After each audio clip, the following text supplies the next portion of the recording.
Who were you before you lost your wild self?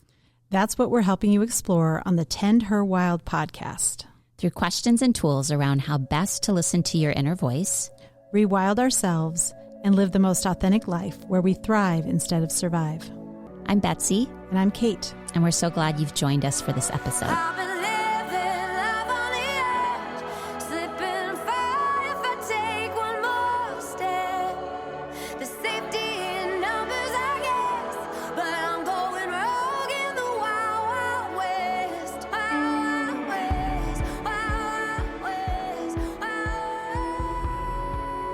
Hello, Tend Her podcast listeners. We're here today with Elizabeth Marner. She is the founder of the Be a Light Project, which is a nonprofit dedicated to advancing brain health in rural communities. Her journey began when her teenage son experienced a mental health crisis. What started as a desperate search for resources became a mission to bring hope for families often overlooked in small towns. So Elizabeth became a voice for change, and she now creates accessible community-led initiatives in rural Iowa. She's a certified facilitator with the National Alliance on Mental Illness, and she volunteers to bring education and support directly to rural communities. Her work has been recognized in the media. She's a proud boy mom. We're boy moms too. And Elizabeth doesn't measure success by titles, but by learning to love your whole self. And what you once masked may become your superpower. So we are excited to talk about superpower, mental health, brain health, all of that today. Welcome, Elizabeth. Yes. Thank you. Thank you so much for having me. I'm so excited to have this space, and I love this podcast so much. I love that it's women focused, and this is actually a very new space for me, just to dive into having these intentional conversations and to just kind of talk about a little bit of my childhood too. I've never been in this type of space too. So just so excited to be here. Yeah. Well, we're so excited to have you. And obviously, you know our first question and you've been thinking about it. Tell us about those first 10 years for you and any kind of monumental things, any experiences or things you look back on that were pretty, kind of formed you during that time or were notable. We'd love to hear. Yeah, so I reside in Iowa still. So I actually grew up I live in the same town that I was born and raised in. So I live in rural town, Iowa, born and raised here. It's great living in a small town. Community is everything to me. Places where everyone knows everyone, your neighbors feel like family. We learn very early what it means like to show up for family and for people. My first 10 years, even 15 years, I feel like really shaped a lot of me. The quiet kind of rural feeling of those unspoken roles where people, especially for women, learn very young. Being strong oftentimes means not talking about the hard stuff. Celebrating our triumphs, but when things get hard, we often kind of bottle things up, especially in a smaller town when it's not even because it's not easy to talk about. We don't know how to respond to those hard conversations. So we don't know how to lean on each other. We don't know how to respond to adversity because a lot of times we don't have resources out here in small towns. So knowing what I know about myself now, which I'm sure we'll get into a little bit deeper, I see now how much, being the eldest daughter in my family shaped me. I am quite a bit older than all of my siblings. I grew up in a blended family, which I love actually my family dynamic. I consider myself very lucky. And I had a dad that actually grew up outside of Iowa. He actually grew up in Rockford, Illinois, and in a pretty diverse part of Rockford, Illinois, too. He met my mom when he came to Dubuque, Iowa, and he attended college. Met her. They grew up just outside of where I'm residing at today, so small town Iowa, and essentially he never left. They had gotten married, had me. I believe that they divorced when I was around 3 years old. Not long after is when I met my now stepdad. I feel like I'm pretty lucky to say that I had two blue collar men that essentially raised me along with my mom. here in Iowa, one of, especially in small rural Iowa, I had two really strong work ethic fathers that raised me along with my mom. That combination of my dad's and one really, really committed mom really formed me in my work ethic, as well as also my siblings. We did all choose very different career paths, but all four of us, looking at us and the individuals and adults that we are, the parents that we have become, we all have very strong work ethics in our careers and just our parents and how we are raising our families. So I do really attribute that to kind of that rural community and being raised in that blue collar, kind of economic industry as well. Yeah. The grit and the compassion and from the community as well. We work hard out here. Yeah. Yes. And when you say small town, just for our listeners, especially for people who don't live in Iowa, like what population? We have just over like 1,000 people. About 1,000 people in your town. So yes. You do know everyone. Know everyone. I think in my town I had like 1,200 people. And just for a little bit of perspective, like our high school, I live in the same town like where we send our kids to high school, but we have a pretty large high school where our graduating class is, I think, usually around like 300 to 400 students, because all of these surrounding communities all go to the same high school. So we are, in a 3 or 4A class in the state of Iowa because all of our communities are attending the same school. So we are, sending students from maybe 12 different elementary schools end up, all of, the small fish and kind of the larger seer going to freshmen through their senior year at the same high school. So, but like me, my town was 1,000 people. We'd always say give or take on, depending on if there'd been a funeral, like you drop below and you go back up, or a birth. So I know exactly that size community. And I'm curious, you grew up there. Did you ever leave and come back, or have you been there? You've been there. I did not. I actually had my son pretty young too. So I really needed family when I started my family young. And I didn't want to leave. It just was not when I started my family. So I actually want to take a step back. When I think being the eldest daughter, and my work ethic, I actually never wanted kids. God knew better, I think. If I wouldn't have had my son unplanned and so young, I didn't want to have kids. I wanted to move away and have a career. I wanted to be the fun aunt. I wanted to be married to my career. I wanted the penthouse in the bigger city. And I fell in love with being a mother though. When I had my son, I was only 18 when I had him. So we grew up together. I absolutely fell in love with being a mom. And if it wouldn't have happened that way, I don't think I would have ever became a mom. And that's been my greatest blessing and my greatest journey. What was that, out of curiosity, what was that career that you were like, I'm going to leave and be a career woman? I want to be CEO. So it's kind of funny that now I am a CEO and I was going to say, you got it. Eventually, which is something I want to kind of, working through my inner child. Yeah. It happens.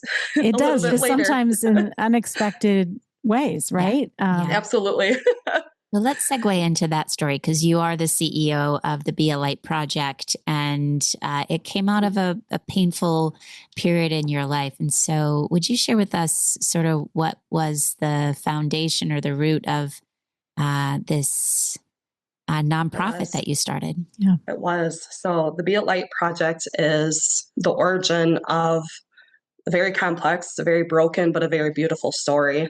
So it is a project of a long battle of my own mental health story, I guess, but essentially it came to a crossroad when my son, when he was 16, going on 17 years old, was really in the trenches of a pretty significant depressive episode. He was experiencing very significant suicidal ideations. There was a suicidal plan that he fortunately was not successful with. And he was just really plagued with a lot of intrusive thoughts of he did not want to be here anymore. And I was very lost. It was every day we were dealing with this. There were a lot of highs and a lot of lows. And being from a small town with limited resources, I did not know how we were going to survive this. I knew that, every single day navigating through this episode and in crisis, we were on wait lists. We were, going to the emergency room and being discharged. We weren't getting help and we weren't being seen. We weren't being listened to. And even if we were being seen and being listened to, we weren't adequately being served either. He was truly not getting the help that he needed. And in the interim, I was falling apart. I felt that I was failing. I was, slipping into my own depressive state where my work was starting to fail. And I was losing grip of reality as well. So as he was suffering, I was suffering as well. And I was losing my light. So so common is that we're so tapped in and tied into our children.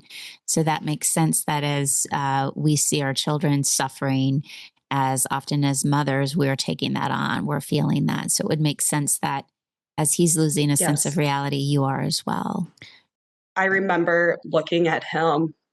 We were learning, as this work, we were both in therapy, learning about self-care and really trying to being intentional. So it wasn't always dark. He really wanted to get better too. So on the days that he wasn't suicidal and, after he was hospitalized, we were that was kind of the turning point for him. And as hard as it was, as hard as his suicide attempt was, that was kind of the turning point for him where at least I could take care of myself. That was really hard for him, but he at least could kind of shift, and he knew that he wanted to get better at that point then. So he finally, unfortunately, it took that though for him. He had to be in the worst crisis to be heard and to be seen. Yeah. And that was, very frustrating and very emotional that had to happen, because that could have easily not been a good outcome. That could have resulted in his life being taken. Yeah. And that's what we need to talk about, especially here in Iowa, that Absolutely. Why does it need to get to this point for a patient and for a child to be seen and to be heard? Yeah. There's just such a lack of prevention. It sounds like you couldn't find preventative resources. No. It wasn't until he hit rock bottom. And were you seeing it prior to him hitting the rock bottom? Because I'm seeing you, it seems like you guys were talking about it, or that he was at least letting you in on it. I knew. And you knew. Yeah. So there was conversation, because so often with suicidal thoughts, we're so embarrassed by them that we're not expressing them to anybody. But it sounds like you guys were talking about it. You still just couldn't find the help. I luckily knew, and I'm blessed with, I have had a career in like HR business management for a while. I've worked in leadership most of my life where I do have to interact and have relationships with individuals. And so I do have an understanding of emotional intelligence. And if somebody is, I do have to do those mental health spot checks and having those open-ended conversations with him. And I built a relationship where, did he tell me everything? No. I was not, absolutely was not, my kid told me everything, but Kids don't tell their parents everything. No, absolutely not. Not, like I wasn't this parent that knew anything, but he fortunately, was able to foster a relationship with him that I knew some things. I knew every single day he would leave for school, and I didn't know if he was coming home. And that was the hell that we were living in. Yeah. And we were on wait lists, and in the interim I was like attending support groups through NAMI, and I was learning things. It was in the beginning that I was starting to learn about how I could advocate for him. And those are some of the tools and resources I was in the very beginning phases of starting to learn. And it was by those things and those resources that I was able to start kind of advocating for him. And that's why the Be a Light Project exists, is because we need more proactive solutions. Yeah. We need to learn about these things head on and create conversations because intrusive thoughts are likely going to continue to occur, or symptoms of anxiety and depression, or even episodes, even if it isn't an actual like mental health diagnosis. But our goal is to create proactive solutions and safe spaces, so when these things do occur, community members have a safe place to land for resources or connection, or just to be seen. Yeah. I've gone through something similar. Can I just be seen, be heard, and sit with you? Yeah.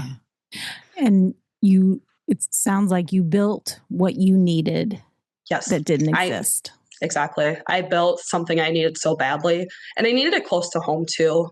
Yeah. I was when I found NAMI, it was in Dubuque, Iowa, which fortunately isn't actually too far from my home. It was about 25 miles. It's about 25, 30 miles. So it's doable, but I do have, neighboring communities that if I did live in those areas, it's about 40, 50 miles though. That is much more challenging for someone that maybe is self-employed, that maybe isn't making as much money in the winter months because they're a construction worker, or their line of work is seasonal and they just have a higher income perhaps in planting or harvesting seasons and stuff like that. So that's the backbone of where we stand out from other or mental health organizations, is that we meet people in rural communities where they are at, where mental health resources and educational opportunities are less accessible. Yeah. And we bring these things close to these people. That's great.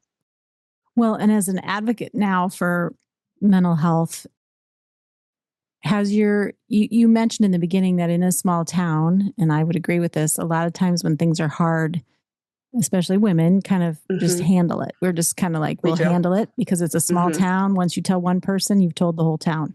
So there's a sense of like staying quiet. Have you seen kind of an evolution since you started this, of more conversations and more openness to having these? Yes.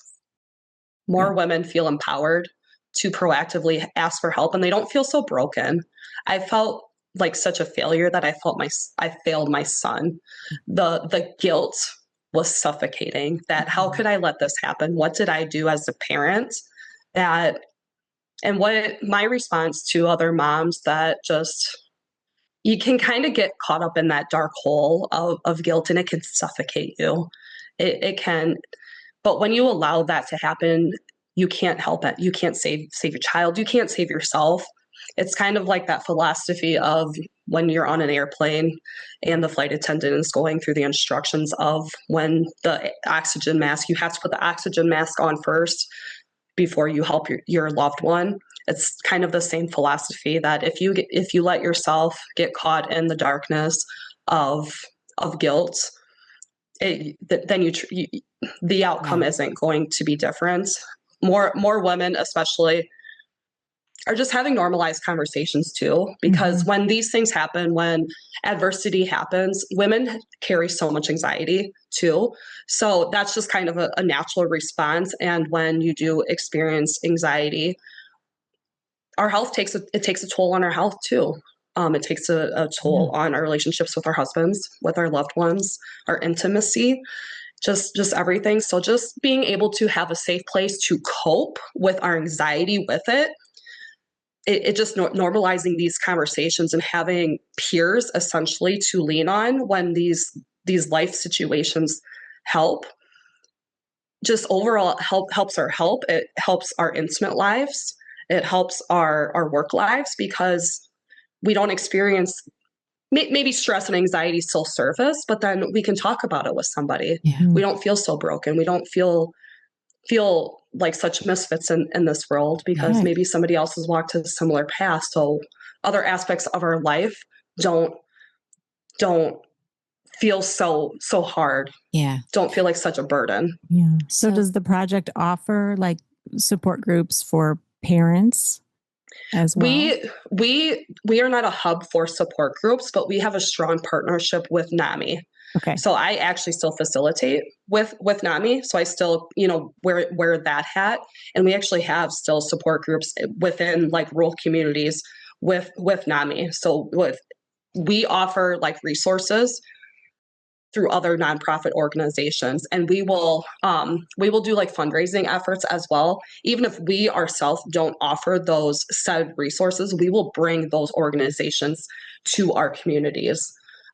So one of them is education and support groups through NAMI, the National Alliance on Mental Health, and they offer education for family members and also individuals that have mental health conditions themselves.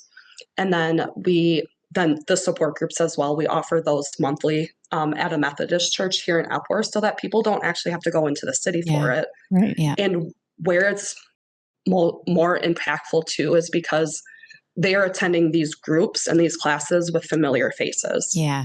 Yeah. That's where too. And like, it's from people with similar backgrounds as well. Yeah. So you're eradicating the stigma that's often attached to mental health. And exactly. I want to ask you personally how you did that. So you went through this dark situation with your son. It leaves you reeling as well. As you said, it brought some of your own depression forward. Was there a moment when you decided, I need to be more vocal about this in my small community? And what was that like, and how did it go? There was a moment. There was actually, it was a moment during my own journey when my son Mason was kind of on the mend. It was interesting. And you might be able to help me with why this happened, but when he was getting better, I actually took a couple steps backwards with my own mental health. And he helped me. So I'm not sure if it's because him and I grew up together. I had him when I was so young, but when he was on the mend and getting better, I had actually taken a couple steps backwards, and I was really on this wellness journey. I was doing a lot of running. I was doing a lot of weight training, but I was self-medicating. So I was doing it in a really, really unhealthy way. I was spending hours in the gym, but it was essentially because I was very anxious. I was just really just not feeling that I was fitting in. So once I was on a better path with my workout routine, our community, so this was about 6 months after his suicide attempt, our community had suffered another suicide loss from a young man. And I just remember feeling just confused and angry and a little responsible, because I had learned a lot of resources, and I didn't feel equipped to be that advocate yet, because I had just kind of experienced a relapse of my own mental health condition, but I knew I had to be the person. So I asked God for a sign. I said, use me. It's okay. You can use me. I was on a late night run. If you think that I'm going to be this person to lead this initiative, you need to give me a sign. I am continuing on my run, and I was about home, and I felt somebody push me from behind. I'm getting goosebumps, like kind of telling the story. And I turned around, and there was nobody there. So I knew that was a sign that I needed. Like, okay, so I'm going to do this. So that month, I had just started really getting involved with NAMI. I was still going to classes with NAMI and support groups just to gain support and peer support myself. But I really had gotten involved in like volunteering and actually leading groups around that time. So I'm just like, okay, I'm like, why can't we have a fundraiser out here ourselves for just rural communities? So I had, brought in that idea, to some of my counterparts, and there was actually an opportunity that our community wanted to get involved with a project like this ourselves. So I had actually just kind of taken the lead organically on planning like a 5K run, because this idea came from a run with God, and I had not shared that with anybody really up until recently. And I had a 5K like fun run, just a fun community event. And there was like just under 1,000 people that showed up for this community event. So that is essentially what led that project. And that fundraiser alone is what brought and fundraised the efforts to bring the support groups and the classes for mental health with NAMI into our rural communities. So that was essentially unorganically the beginning of the Be a Light project, because I saw the success there. And I'm like, we need to do more. Mm. We need to continue building more of a bridge. Hi, I'm Sam, founder of the Local Hub. When I moved to Iowa City, I felt like a tourist, and I'm sure you can relate if you've ever moved somewhere new or just haven't explored your city in years.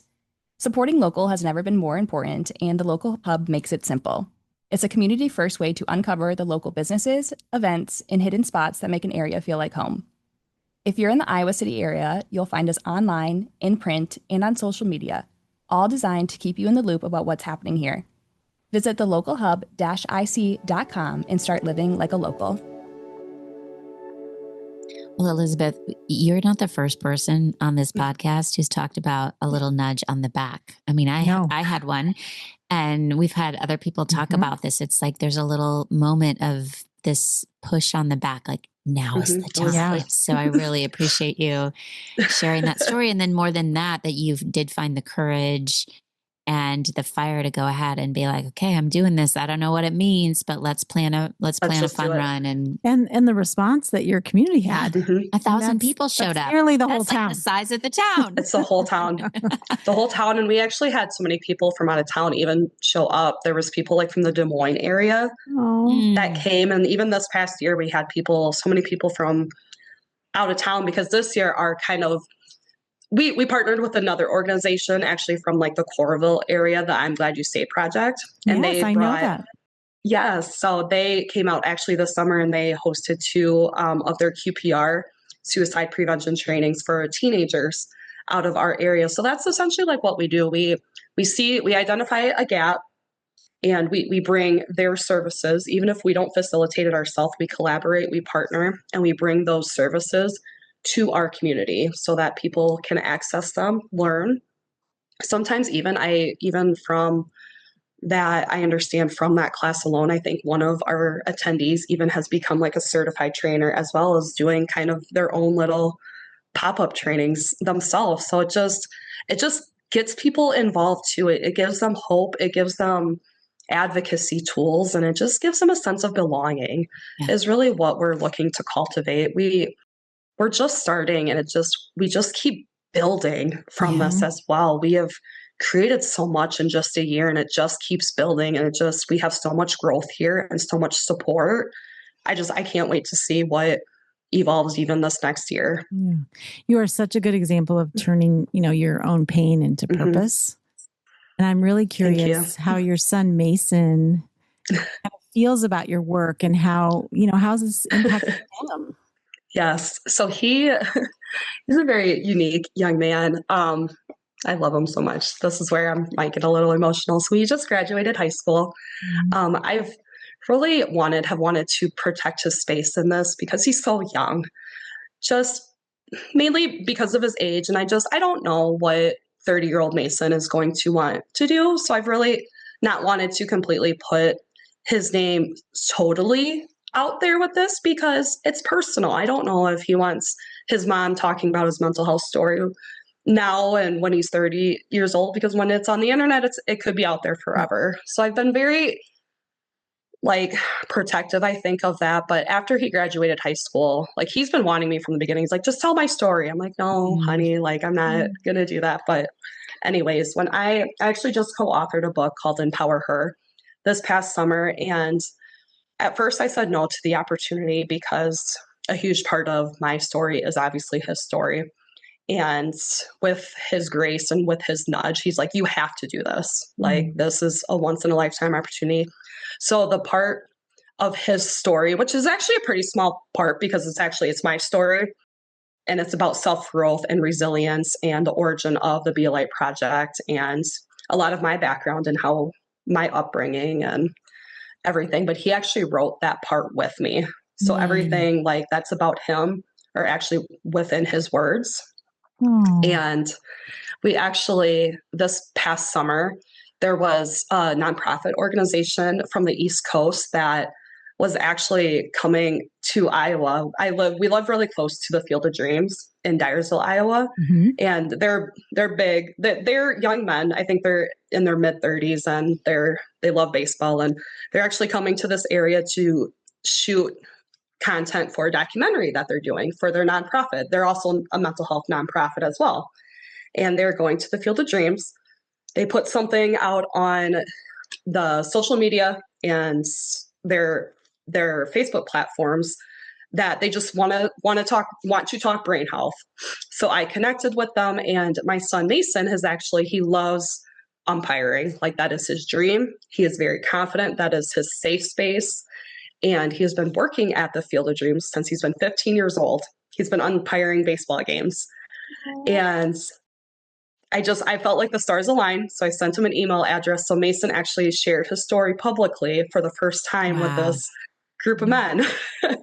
So he is actually highlighted in a story in a documentary we both did that is releasing in this documentary the end of the year, which was the same week that my book launched, that the book launched as well. So what a beautiful. Great. Can we put links to the book and the documentary? Absolutely. So what I love too is that because you found the courage to speak up about your pain and your journey and your story, you modeled that for Mason. So his feeling of like, Mom, tell my story. Yeah, come on.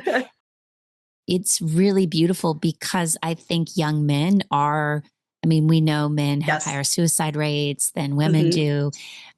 His willingness to be a voice is really powerful. And I can imagine there's lots of young men that will be impacted by his willingness to tell his story. He is. He's been much more, one of, his symptoms as he's been going through his journey, he's really lacked confidence, in his story and just been very uncomfortable in his skin. And I think as he has seen me navigate through my own season, he's been growing more comfortable in his skin that he's really proof of breaking generational cycles. And that's what I'm so proud of him for. And he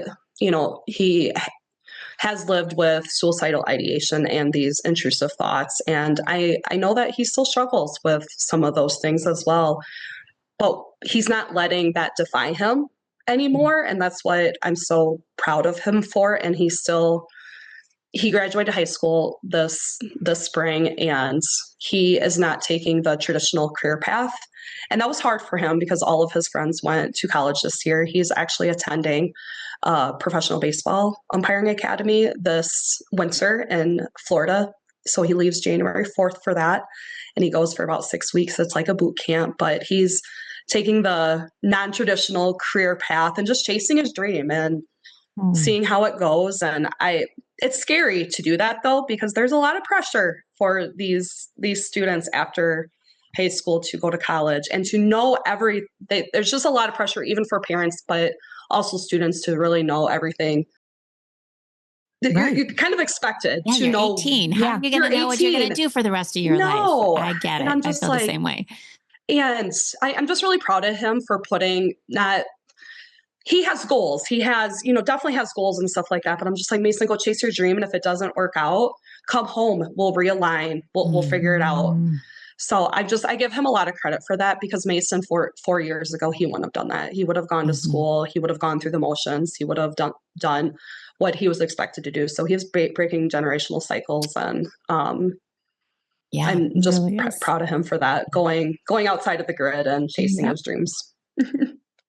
I wanted to ask real quick, you mentioned this term, and it's definitely part of the project you're working on, but brain health is such I don't know if it's necessarily new, but it feels like new in the world of mental health. Yeah. It's just in the last couple of years that we've been talking about it as brain health, just to break stigma. So it's a little bit more, is it more accessible as a term, or it feels normalized, I think. Yeah. I think it feels softer too. There's actually a mental health or brain health advocate, Debbie Butler, that has basically introduced this terminology within her nonprofit that really inspired me to put this into our mission statement. It helped me. It kind of just softens the term, I think, and it's so easy to put it into conversation. So I actually introduced it to my board when we, first met, that I asked them, and we all signed off on it to use this language. And it's just such an easy way to have that conversation instead of mental health conditions or even mental health illness. Yeah. Right. Do we say diabetes illness or congested, yeah. like We talk exactly. heart condition illness? So Right. just removing some of that, think harsh language. Yeah. I just think helps normalize it, and it just makes you feel less broken, I think, and just a little bit more sensitive to normalizing these conversations. And especially like our goal is to, within the community, work with some teenagers too, that I know during my journey, part of the reason that my son could not get treatment is because their physicians are really careful to diagnose children with a mental health condition. For, insurance reasons, their frontal lobes aren't completely developed yet. So we are also cultivating a culture that we want everyone to be included, in our project. You do not have to have, a brain health condition to be included. We are a preventative, program, a preventative project that we want to get everybody included. We eventually want to expand throughout Iowa and have chapters, maybe at colleges that are setting up tabling events and resources at, football games or at homecoming events. So really using brain health, you don't have to have a mental health condition. Right. Our hope is maybe that these students maybe don't have an actual diagnosis, but they just want to maybe they have a friend that has a mental health condition, but they can advocate for them as well. They're passionate about it. So. Well, and it does feel very accessible. Like, how do how do we keep our hearts healthy? We have physical exercise. How do we keep our brains healthy? Exactly. And brain health. So I really like your language when I was reading that. I'm like, it does feel very, very accessible. And I'm curious about, because actually I don't know any of this data. The rural communities, do they tend to have higher suicidal rates or higher depressive rates? Yes, it is. Okay. I think the CDC, it is 54% more likely. So compared to suicide rates, it's 54% more likely for rural Americans to die by suicide. And there are so many, clearly in Iowa, we have a lot of rural communities, but really all around the United States, we have a lot of rural communities, which often are underserved in terms of mental health resources. And the risk is clearly higher. It is. And it's because of the lack of resources. It's the lack of being able to access treatment. Unfortunately, people cannot get into even just, and I will even say, like, in my own experience, it's hard to even doing community outreach. I don't have, if I'm doing just like portable and pop-up events. When we were doing our suicide prevention, like our QPR training, it stands for Question, Persuade, Refer. It's a suicide like first aid training. The facility that we used did not have internet. So we were hotspotting our cell phones. It didn't work. So we were teaching from the textbook. So it's not, there are just a lot of barriers that I'm even learning that I'm like, wow, that, just rural communities just really, and where we have our support groups too, we don't have internet in those buildings because it's facilities that we're borrowing, that they don't have internet. They don't pay for it as well. So, What's the most inspiring thing after doing all this work and meeting different people and seeing some of the impact that you're making in these communities? What's been most inspiring to you, and what keeps you waking up in the morning with this drive to keep moving this forward? There are two things. And I hope that I don't tee this up the wrong way, but I have learned that there are a lot of people that are depending on me to do this, because if I am not leading this, I don't know who would. In rural communities, there's just not really, and I'm not saying there's not anyone, but as I have been that's why I created the Be a Light project, because in rural communities, we speak a different language out here that's a little bit different than other communities. Our goals are the same as what, NAMI and other like-minded organizations are. Our goals are the same.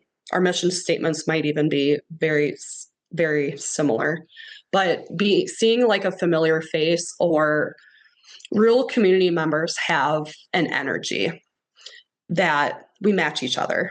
We speak very, similar language.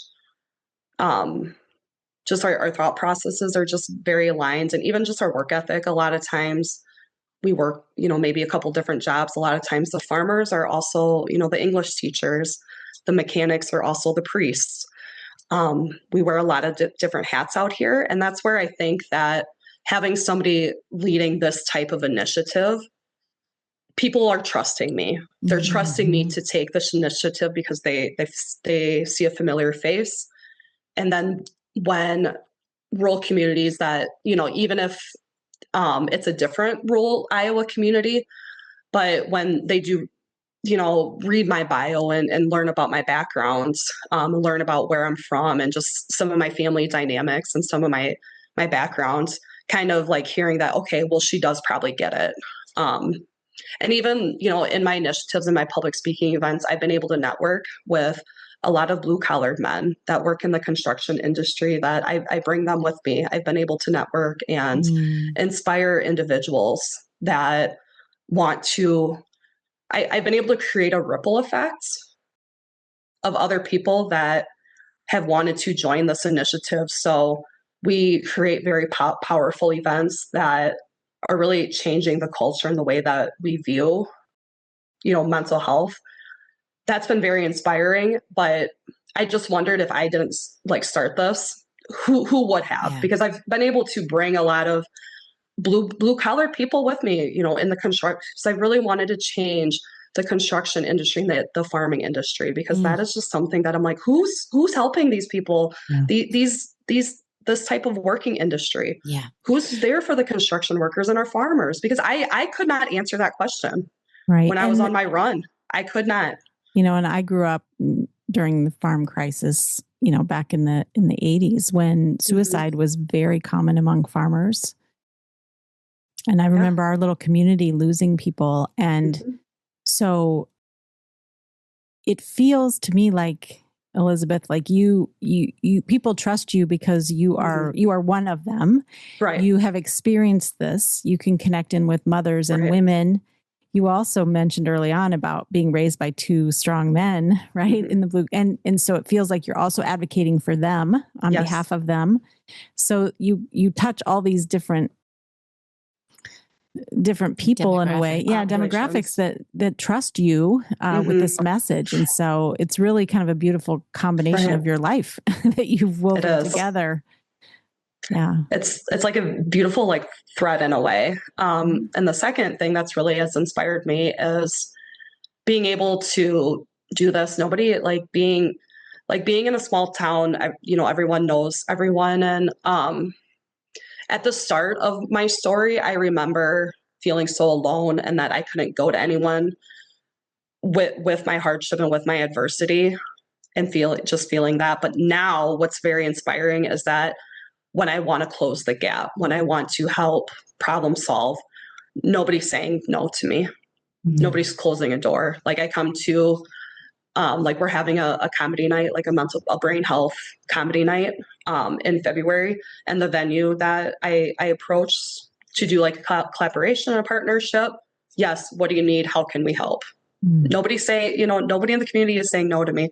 The pitches and the deliveries that, I'm very new in my role. I'm not, I have, great mentors and everything like that. But even if it's a new town, just everyone is just welcome the ideas with open arms. So the community has just been given me so much grace and so much support. And it's just been a beautiful thing. And I can't help but thank the community, but then thank God too for giving me that push to that night as well. Because I told him, I gave him permission. I'm like, use me, but I'm like, you need to show me, but somebody's giving me these open doors as well. I agree.